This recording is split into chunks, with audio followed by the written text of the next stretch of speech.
বিশ্বজুড়ে ফুটবল বিশ্বকাপের আমেজ। ফুটবল প্রেমীদের অনেকটা সময় এখন পেরিয়ে যাচ্ছে স্ক্রিনের সামনে। ত্বকের সুরক্ষায় তাই রাতে খেলা দেখার সময়ও সানস্ক্রিন ব্যবহার করার পরামর্শ বিশেষজ্ঞের। 90 মিনিটের খেলা আমরা একটা দেখি 90+, তখনও দেখা যায় সানব্লকটা ইউজ করতে হয়। সানব্লক ইউজ করে বসলে তখন স্ক্রিনটা প্রোটেক্টেড থাকে।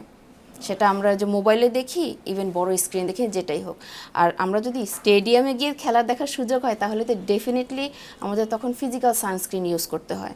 সানস্ক্রিন দুই ধরনের, ইন হাউসের জন্য একরকম, বাইরের জন্য একরকম।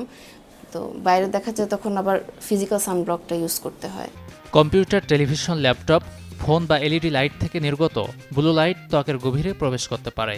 সূর্যের আলোর তুলনায় স্ক্রিনের আলোর তীব্রতা কম হলেও দীর্ঘ সময় ব্যবহারে তা ডেকে আনে ক্ষতি। যারা রাতে উজ্জ্বল আলোর গ্যালারিতে বসেও খেলা দেখেন তাদেরও সাবধান হবার পরামর্শ ত্বক বিশেষজ্ঞের। আলোর ধরন বুঝে ব্যবহার করতে হবে ক্রিম।